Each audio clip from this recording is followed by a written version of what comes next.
Assalamualaikum warahmatullahi wabarakatuh. Perkenalkan kami dari kelompok PTI 22. Nama saya Dede Firis. Nama saya Faris Abdillah. Nama saya Fajar Setiawan. Nama saya Budi Nugraha. Nama saya Elvina Audia Mahaputri. Nama saya David Fabrian. Kami akan mempresentasikan tentang operasian sistem manufaktur.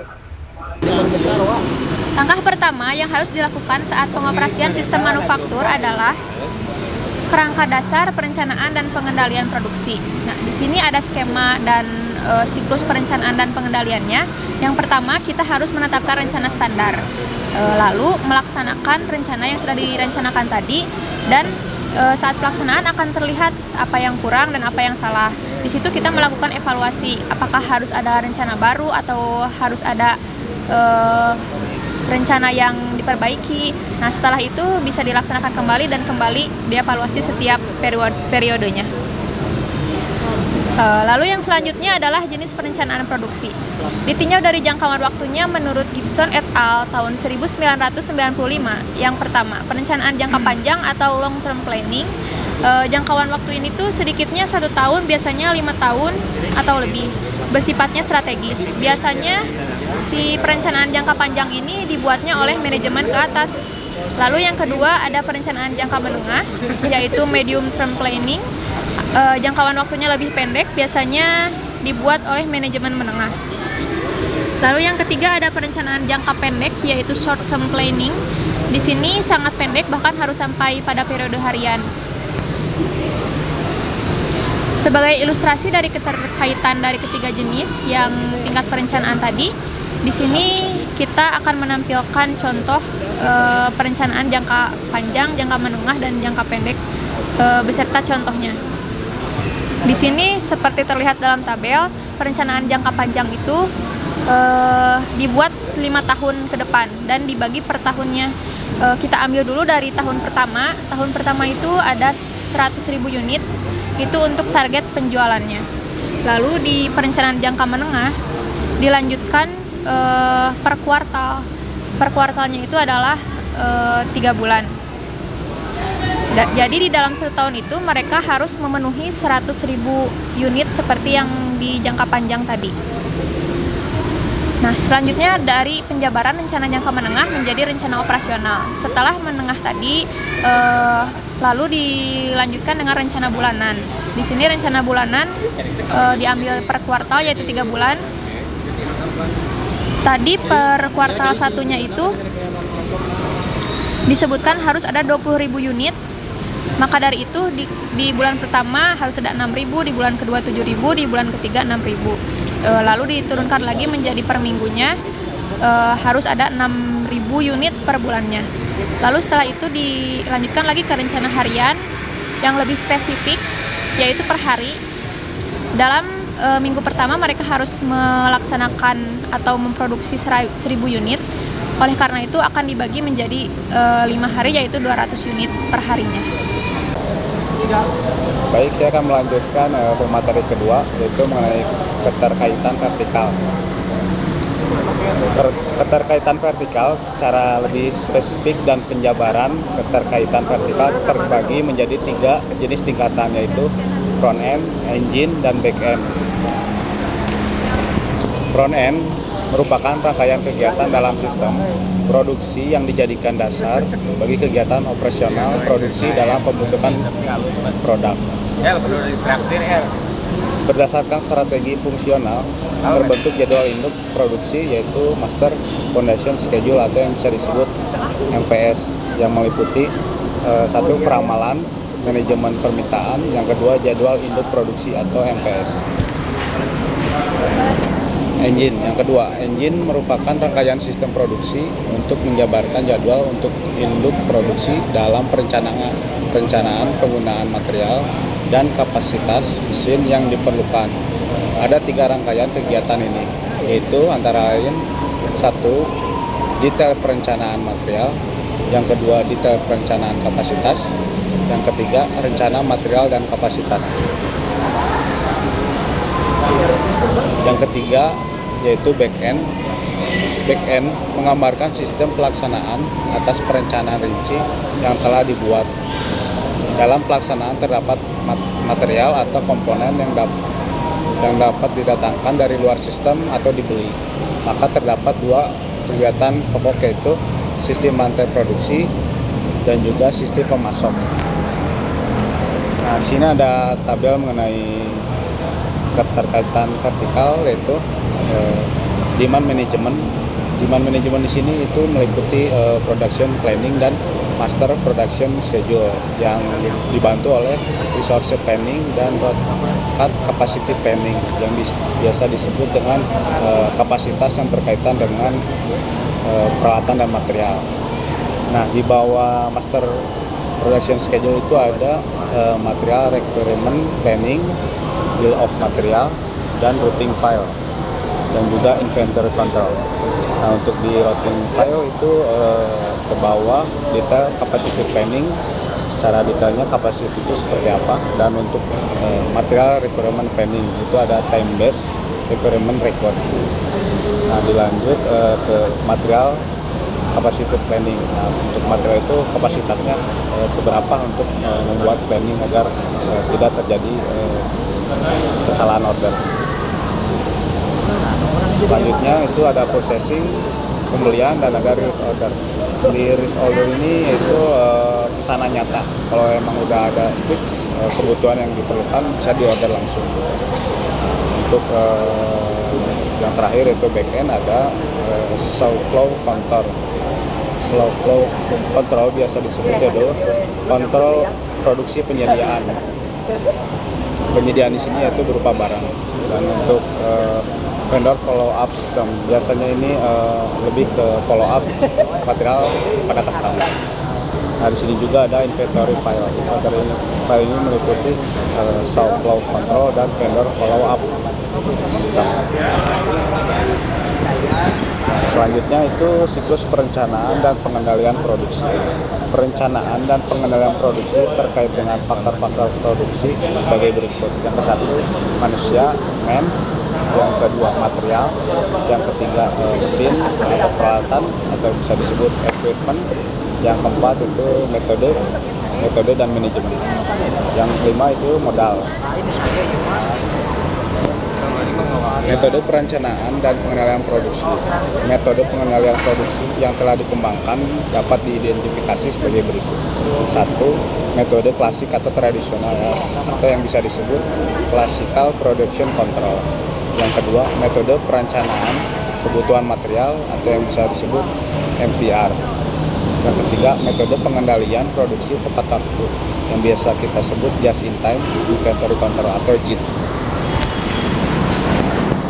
Mungkin itu sekian dari saya, terima kasih. Untuk materi selanjutnya yaitu mengenai metode perencanaan dan pengendalian produksi klasik. Metode ini menggunakan basis ilmu matematika, statistika, dan optimasi sebagai alat bantu utama untuk menjawab permasalahan-permasalahan kuantitatif yang terjadi di dalam sistem produksi. Perencanaan dan pengendalian produksi dapat dikelompokkan atas tiga. Yang pertama yaitu metode grafis dan tabulasi, yang kedua metode empiris, dan yang ketiga adalah metode optimasi. Metode grafis dan tabulasi. Untuk menyusun rencana produksi dengan metode ini adalah menentukan target pasar yang diperoleh. Dalam membuat perencanaan tingkat produksi ini ada beberapa strategi yang dapat dilakukan. Yang pertama adalah mengatur kecepatan produksi konstan. Yang kedua, mengatur kecepatan produksi mengikuti permintaan. Yang ketiga, dengan strategi campuran. Untuk permintaan produk, untuk lebih menjelaskan perencanaan produksi ini akan dikemukakan contoh sebagai tabel berikut di bawah ini. Dapat dilihat itu dari permintaan unit. Pada permintaan pertama ada sebanyak 1.220 unit, permintaan kedua ada 1.170 unit, dan seterusnya. Untuk permasalahan produksi. Permasalahan produksi yang dapat ditampilkan dalam bentuk histogram kecepatan produksi dan grafik permintaan akan disajikan dalam tabel di bawah ini. Di mana tabel ini dapat dipelajari lebih lanjut. Untuk kecepatan produksi konstan. Untuk membuat perencanaan produksi agregat dengan kecepatan produksi yang konstan dapat ditempuh dengan dua cara, yaitu yang pertama mengatur tingkat persediaannya, yang kedua melakukan subkontrak. Lalu selanjutnya ada kecepatan produksi mengikuti permintaan. Pengaturan kecepatan produksi yang dilakukan dengan mengatur tenaga kerja. Lalu di sini diambil sejumlah tenaga kerja yang memenuhi permintaan pada periode awal disajikan pada tabel 12/7. Tabel 12/7 mengatur tenaga kerja. Di sini ada periode itu yaitu periode awal yang disajikan, ada target penjualan sebuah perusahaan, ada deviasi, selisih, ada ongkos meningkatkan produksi yaitu 100.000, ada ongkos menurunkan produksi yaitu 150.000, dan ada total keseluruhan ongkosnya. Di sini saya akan menjelaskan mengenai periode 2. Target penjualannya 1.170, deviasinya 50. Kenapa bisa menjadi 50? Karena di periode pertama target penjualannya 1.220. Selisih yang adanya yaitu 50. Nah, 50 dikali ongkos menurunkan produksi 150.000. Jadi totalnya 7,5 juta. Nah, lalu ada strategi campuran. Strategi campuran di sini adalah mengikuti rata-rata peramalan permintaan. Apabila terjadi kelebihan produksi akan disimpan menjadi persediaan. Sedangkan apabila terjadi kekurangan akan disubkontrak, disajikan pada tabel 12/8. Tabel 12/8 tentang strategi campuran. Di sini kurang lebih contohnya seperti tabel sebelumnya. Nah, lalu selanjutnya ada metode optimasi. Metode ini merupakan salah satu metode perencanaan agregat yang dapat menghasilkan kondisi optimal serta algoritmanya sudah jelas dengan syarat hubungan antar variabel linear. Baik, materi selanjutnya akan saya lanjutkan. Di sini saya akan menjelaskan metode MRP. Pada hakikatnya, metode ini terdiri atas sekumpulan prosedur, aturan-aturan keputusan, dan seperangkat mekanisme pencatatan yang dirancang untuk menjabarkan suatu jadwal induk produksi atau disebut dengan JIP. Prasyarat dan asumsi. Prasyarat yang dimaksud adalah 1. Tersedianya jadwal induk produksi. 2. Tersedianya struktur produksi yang mencerminkan hierarki semua komponen dan bahan yang diperlukan dalam pembuatan suatu produk. Dan 3. Ada tersedianya catatan status produksi dan inventory. Asumsi. Asumsi yang diperlukan sebagai prakondisi berlakunya MRP adalah 1. Adanya data file integrasi yang berisi data status produksi dan inventory dan data struktur produk serta jadwal induk produksi. 2. Waktu ancang-ancang atau lead time. 3. Tersedia mekanisme yang mampu memantau dan mengevaluasi status produksi dan tahapan-tahapan produksi dari bahan baku sampai bahan produk jadi. Dan keempat, ada pengadaan dan pemakaian komponen bersifat discrete, artinya barang yang dipesan dan dipergunakan pada suatu titik waktu tertentu. Di sini ada masukan dan keluaran MRP. Sebagai tabel berikut ini. Di sini ada jadwal induk produksi atau disebut dengan JIP, adalah suatu rencana produksi yang menggambarkan hubungan antara jenis dan kuantitas setiap produk jenis akhir dengan waktu penyediaannya. Ada status inventory, yaitu menggambarkan keadaan setiap komponen atau bahan yang terdapat dalam sistem produksi. Dan yang ketiga ada di sini struktur produksi, adalah kaitan antara produk dengan komponen-komponen penyusunnya, mulai dari bahan baku sampai produk jadi. Dan di bawah tabel ini adalah pengeluaran MRP. Ada pemesanan pembelian, pesanan kerja, penjadwalan ulang, dan pembatalan pesanan. Langkah dasar proses MRP. Terdapat 4 langkah dasar penyusunan MRP yang secara skematis. Langkah-langkah proses MRP tersebut disajikan pada gambar 12/8 sebagai berikut. Ada 4 langkah, yaitu netting, perhitungan kebutuhan bersih, loading, penentuan ukuran pemesanan, offsetting, penentuan waktu pemesanan barang. Kemudian ada exploding, yaitu proses perhitungan dari langkah tersebut. Jika exploding dilakukan, maka akan terjadi pelaksanaan PKM, dan jika tidak, maka akan kembali lagi pada masukan PKM. Selanjutnya metode JIT. Hakikat dari metode JIT adalah melakukan penghematan atau efisiensi dalam setiap proses, yaitu dengan mengeliminasi pemborosan atau waste.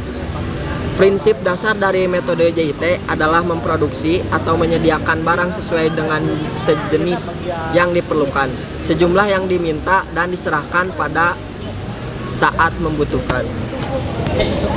Metode JIT tujuannya yaitu menurunkan produksi pada tingkat yang paling minimal atau zero inventory tanpa mengganggu terjaminnya pemenuhan kebutuhan dari pemakainya. Selanjutnya dilanjutkan ke moderator. Demikian pemaparan dari kelompok kami, kelompok 2. Mudah-mudahan materi yang kami sampaikan bermanfaat bagi rekan-rekan semuanya. Mohon maaf apabila ada kesalahan. Assalamualaikum warahmatullahi wabarakatuh.